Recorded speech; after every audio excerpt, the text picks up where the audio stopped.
Faridabad Lok Sabha seat के उम्मीदवार केंद्रीय राज्य मंत्री कृष्णपाल गुर्जर ने नामांकन दाखिल करने के पश्चात दुर्गा इक्लेब में चुनावी जनसभा को संबोधित करते हुए कहा कि जब लोगों में निराशा का वातावरण था तब भाजपा ने नरेंद्र मोदी को प्रधानमंत्री का उम्मीदवार घोषित किया। तब लोगों को उम्मीद जगी कि जैसा गुजरात में करके दिखाया है वही अब देश के लिए करेंगे।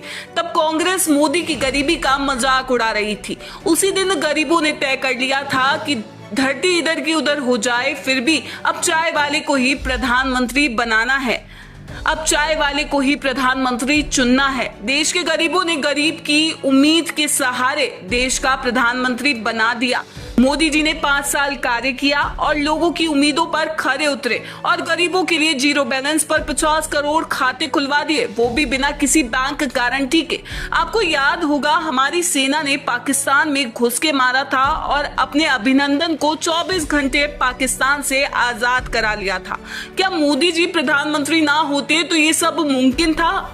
इस अवसर पर तिगांव विधानसभा के विधायक राजेश नागर, पूर्व सरपंच उमेश शर्मा, लोकसभा सीट की निगरानी समिति के चेयरमैन व पूर्व पार्षद ओम प्रकाश रक्षवाल, पार्षद रवि भड़ाना, निवर्तमान पार्षद गीता रक्षवाल सहित अनेक गणमान्य व्यक्ति हजारों कार्यकर्ताओं सहित उपस्थित रहे।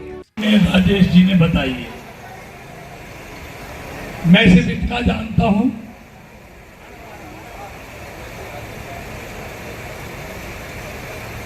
पहले मैं ये कहता था कि मेरे लिए ये क्षेत्र अमेठी है, लेकिन अमेठी वाला तो अमेठी को छोड़ गया, लेकिन कृष्णपाल आपको छोड़ने वाला नहीं है। मैं आज जो कुछ भी हूं सब आपके कारण से। मुझे 1996 लेके आज 2024 आ गया। कितने साल हो गए? 28 साल। 28 साल में ना आपने मुझे छोड़ा ना मैंने आपको छोड़ा है। पार्षद से लेके पार्लियामेंट तक मुझे अगर सबसे बड़ा योगदान मिला है तो ये नहर पार की कॉलोनियों का मुझे बहुत बड़ा योगदान मिला। आप लोगों ने तो मुझे तब भी जिताया जब बीजेपी का खाता नहीं खुलता था हरियाणा में। अब तो बीजेपी पूरे देश का दुनिया में छाई हुई है। और ये जो ओम प्रकाश जी ने राजेश जी ने कहा ना, उन्होंने तो कहा अपने पार्षद के चुनाव के लिए। देखिए, पहले भी काम हमने कराए। हमसे पहले कांग्रेस का शासन रहा, कुछ नहीं था। न बिजली था, न पानी था, न गलियां थी, न पोल थे, न ट्रांसफार्मर थे, सिर्फ मड़वा मिलता था, मड़वा। अब मैं उन बात, आज स्कूल अपग्रेड हुई, आज सड़कें बनी है, आज सीवर लाइन डली है, पानी की लाइन डली है, नहर पार आने के लिए पुल बने हैं, चौड़ी चौड़ी सड़कें बनी हैं, तिलपत जाने के लिए भी, हॉस्पिटल भी अपग्रेड हुआ है। मैं कभी दावा नहीं करता कि सारी समस्याओं का समाधान हो गया, लेकिन ईमानदारी से बताओ, जो हमने और मेरी पार्टी बीजेपी ने इन कॉलोनियों में किया उससे पहले कभी किसी ने कुछ किया नहीं। और अब आपके लिए बिजली की, सब पहले बिजली जाती ज्यादा थी, आती कम थी, पूरी रात बिजली नहीं आती थी। अब हमने आपके लिए यहाँ सब स्टेशन अकेले नहर पार के लिए लगाया है। 37 वाला सब स्टेशन अकेले नहर पार की कॉलोनियों के लिए बिजली ठीक मिले उनके लिए लगाया, क्योंकि आपने हमको लगाने लायक बनाया है। अब मैं उन बातों में नहीं, आप भूल जाओ गलियां, आप हमारे लोग हैं। पहले भी हमने बनवाई थी, उखड़ी इसलिए कि सीवर और पानी की लाइन डालनी थी, इसलिए बगैर उखाड़े तो डल नहीं सकती थी। अब एक एक करके सारी बनेगी। और जब मैं राजेश जी के लिए वोट मांगने आऊंगा 4 महीने बाद एमएलए के लिए, तो आपको ये शिकायत नहीं मिलेगी कि हमारी गली नहीं बनी। मैं आपको देखूंगा, शिकायत नहीं मिलेगी। सारी कॉलोनियां, सारी गलियां पास हैं, सिर्फ बनाते हुए आए। जल्दी शुरू करेंगे। तो मैं आज ये कहने आया हूं, 2014 से पहले का तुम भारत को जानते हो और फरीदाबाद को भी जानते हो। ये थी क्या था? तब जब लोगों में निराशा का वातावरण था, तब भारतीय जनता पार्टी ने नरेंद्र मोदी को देश का प्रधानमंत्री पद का उम्मीदवार घोषित किया और मोदी को प्रधानमंत्री घोषित करने के बाद लोगों को उम्मीद की किरण जगी कि अब जो गुजरात में करके दिखाया है, मोदी पूरे देश में करके दिखाएगा।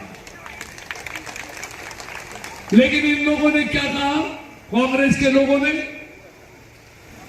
ये चाय बेचने वाला, ये गरीब का बेटा, ये प्रधानमंत्री नहीं बन सकता। आपने देखा होगा कांग्रेस के नेता मणिशंकर अय्यर ने कहा था, मोदी की गरीबी का मजाक उड़ाया था। और मुझे अच्छी तरह याद है, जब उन्होंने मोदी की गरीबी का मजाक उड़ाया था, उसी दिन इस देश के गरीबों ने ये तय कर लिया था कि धरती इधर से उधर हो सकती है, लेकिन अब हम इस चाय बेचने वाले गरीब के बेटे को ये देश का प्रधानमंत्री बनाएंगे। इस देश के गरीबों ने उसको प्रधानमंत्री बना दिया, उम्मीद के सहारे कि कुछ एक गरीब का बेटा पहली बार गरीबों के लिए सोचेगा। उन्होंने देश के लिए काम किया 5 साल, लोगों की उम्मीदों पर खरे उतरे, गरीब लोगों के 50 करोड़ खाते खोले बगैर बैंक बैलेंस के, 0 बैलेंस पर। और खाते नहीं खोले, उनका 2-2 लाख का बीमा भी मुफ्त में कराया खाते के साथ। नहीं, पहले खाता खुलता था 500 का नोट, और जिसका बैंक में अकाउंट है वो जमानती चाहिए। बुरी नहीं, मोदी ने उसके बाद 11 करोड़ महिलाओं को, जिनके पास गैस का कनेक्शन नहीं था, मुफ्त में उनको गैस का कनेक्शन दिया। 11 करोड़ महिलाओं के लिए शौचालय बनवाए। और यही नहीं, उन्होंने शौचालय के साथ साथ गरीब माताओं बहनों के लिए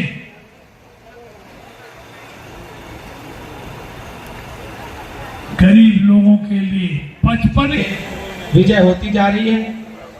और बात करें हम विकास की, 2014 से पहले भारत की क्या हालत थी और आज 2014 के बाद हमें जो 10 साल मिले हैं, उसमें 2 साल तो कोरोना में ही चले गए, 8 साल ही मिले हैं। उसमें कितने विकास कार्य हुए, ये किसी से छुपे नहीं है। एयरपोर्ट की बात करें, 2014 से पहले 70-72 एयरपोर्ट पूरे भारत में थे, पूरे हिंदुस्तान में थे। 150 के करीब एयरपोर्ट इस 10 साल में उन्होंने 72 पूरे 65 साल में बनाए, हमने 80 और डबल से ज्यादा इस 10 साल में बनाए। हाईवेज की बात करें, हाईवेज 2014 से पहले 12-14 किलोमीटर की एवरेज आती थी, अब 30 से 40 किलोमीटर की एवरेज आ रही है। और एम्स की बात करें, पूरे भारत में 2014 से पहले 4 या 5 एम्स थे और आज 24-25 एम्स पूरे भारत में बन गए हैं।